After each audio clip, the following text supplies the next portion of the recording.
the basic Six Sigma metrics. In this session, we shall discuss common metrics that we use in the process improvement journey. The word metric means a system or a standard of measurement, a set of figures or statistics that measure results. It is often said that what gets measured gets done. In essence, the idea of measurements communicate values and priorities to an organization and across its stakeholders. In this perspective, the quantity of time and resources devoted to measurement demonstrate management's commitment that the object and objective of the measurement is important. Therefore, the selection of appropriate metrics is an essential starting point for process improvement in Six Sigma journey. Before improving a process, it is necessary to define what is improvement. That definition will lead to the identification of a measurement or metric. In other words, if you are going to play a game, you will want to know how do you score? The score is a metric. A given process may be measurable in many different ways, depending on the type of data that are collected and how the data are characterized. Variable data may offer a much higher information content than attribute data. For example, the actual measured weight of an object is a variable data. This has more information than merely making an attribute distinction into two categories of lightweight or heavyweight.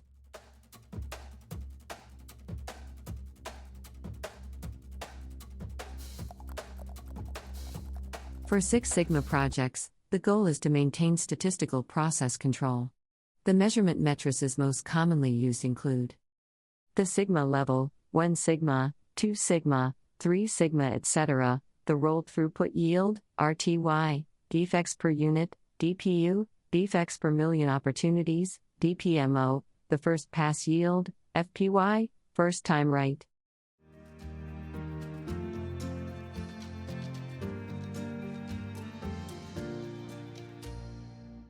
The consequential metrics are both business and process metrics. Consequential metrics measure anything that goes wrong as a result of improving the primary metric. This means that these matrices are dependent ones, though we can measure them independently. The negative consequences are called consequential metrics. Six Sigma concentrates on 4 types of process measurements. Usually, all metrics and data held for a process can be summarized by all or some of these. Measurements are made in terms of cost, quality, time, and safety. The range of metrics within a process, and factors that input into the function, can therefore be defined by these 4 statements. So, we must find what is critical to cost, CTC, critical to quality, CTQ, critical to schedule, CTS, critical to safety, CTS. In the following discussion, we shall understand these terms in detail.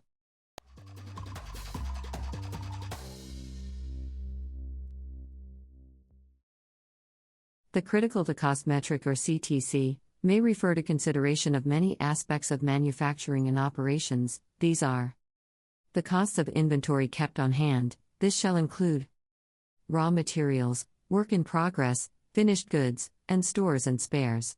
The cost of processing. These include the power and fuel costs, and even cost of equipment maintenance. The amount of labor put into production. This shall include both direct labor and indirect labor costs for running the operation. The cost of raw materials. This shall include cost of raw materials, cost of transportation, and cost of holding. The cost of overhead, such as salaried employees and delivery costs. These costs are not just reflective of those all borne by the business, but also those costs that may be passed on to the customer, in terms of service charges or overall pricing policy.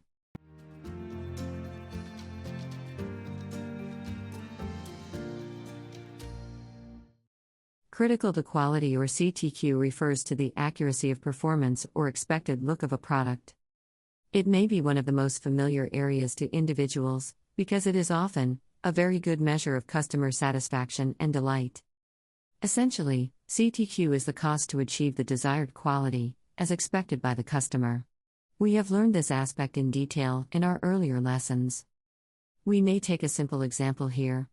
A bakery is often viewed by the quality standards of its goods.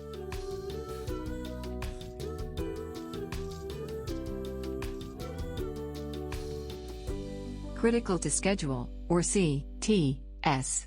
It relates to the time it takes to pass through one or more stages of a process. It relates to delivery timing, duration of finished goods stocked, and arrival times for raw materials from mines. The purpose of the Six Sigma project is to meet the customer's needs and be part of the overall business strategy. Many production environments measure their performance in terms of yield or their wastage rate. If 100 products are created and 98 of them are usable, then the yield is calculated as 98%. What is not accounted for in this metric is any reworking. Imagine that a processing plant puts 100 unusable products through part of the process again, and as a result, again 98 of these become usable, and the process goes on for next 3 cycles at least. Here the first time right, FTR, yield will be 98%, but the overall yield after rework will be different. It can make things difficult to understand. However, as a Six Sigma professional, your focus will be to measure all these parameters and arrive at a proper and justified objective. As a Six Sigma professional, your focus will be to understand the cost of quality and improve the Sigma level at every stage of the process. This Sigma table is a ready reference to understand that if the Sigma level of a process improves from 3 Sigma to 6 Sigma, then there is an improvement of 19,600 times. This gives an idea how the cost of poor quality is decreased on improving the Sigma level.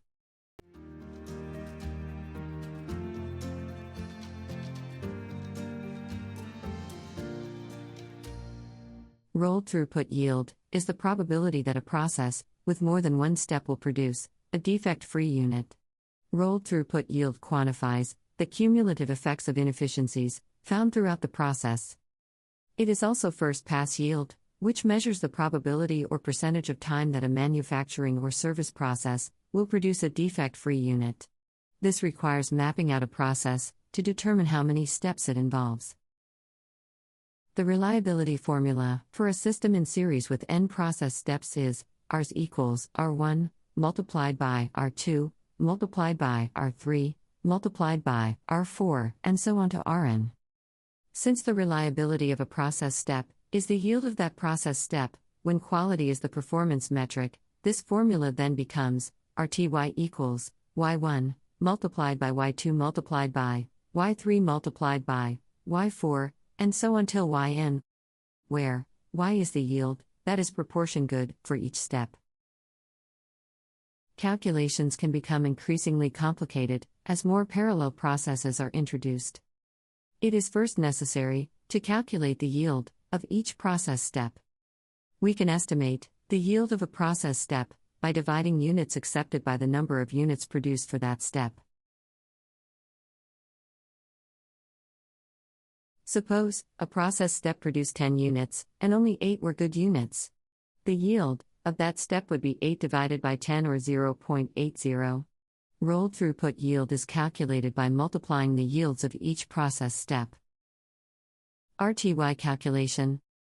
Suppose a process had 3 steps. Step 1 produced 10 units and 2 were defective. The yield of step 1 would be 8 by 10 equals 0.80, and similarly, step 2 had a yield of 0.9 and step 3 had yield of 100%. The rolled throughput yield for this entire process would be 0.80 into 0.90 into 1.0 equals 0.72. Equals 72%. So, the probability of this 3-step process producing a defect-free product is 72%. Rolled throughput yield loss is the inverse of RTY. That is RTYL equals 2, 1 minus RTY.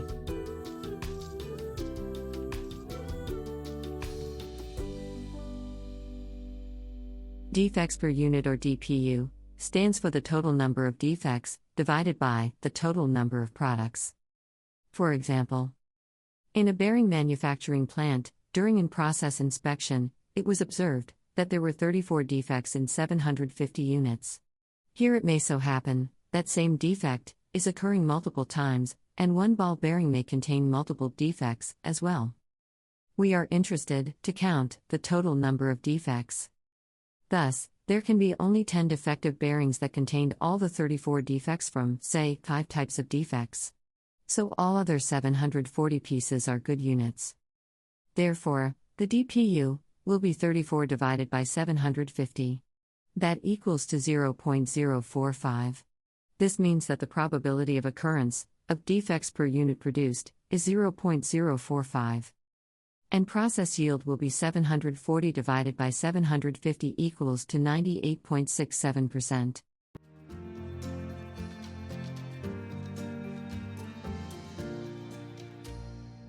Defects per million opportunities, the DPMO. This represents a ratio corresponding to the number of defects in 1 million opportunities. In other words, how many times did you have a flaw or mistake, in this case a defect, for every opportunity there was to have a flaw or mistake? The formula for calculating DPMO is a ratio of total number of defects found in a sample and total number of defect opportunities in the sample, calculated for 1 million opportunities. For more than one sample, sample size will be multiplied by the number of defect opportunities in one sample, as shown in the equation. Let us take an example. Consider a form that contains 25 fields of information. If 10 forms are sampled and 52 defects are found in the sample, then the DPMO is calculated to be 208,000. It's also possible to translate DPMO to a Six Sigma level with the help of the sigma table we discussed a while back. The goal is to reach 3.4 defects per 1 million opportunities. In this section, we have understood how improvement activity can be measured with the help of Six Sigma metrics. We also learned a few common Six Sigma metrics, such as first time right, defects per unit, and defects per million opportunities, and their formulas and how those can be calculated. It is told that that which can be measured can be improved. Therefore, these matrices are the key to that. End of the session. To make the learning even more engaging, our research team has prepared a short quiz for you to test your understanding. You can find the link to the quiz in the description below. Take a few minutes to complete it and feel free to share it with your colleagues, friends and online mates. Before you go, don't forget to hit the bell icon. If you haven't subscribed yet, now's the time. Don't miss out on the latest insights. I look forward to seeing you in the next video. To make the learning even more engaging, our research team has prepared a short quiz for you to test your understanding. You can find the link to the quiz in the description below.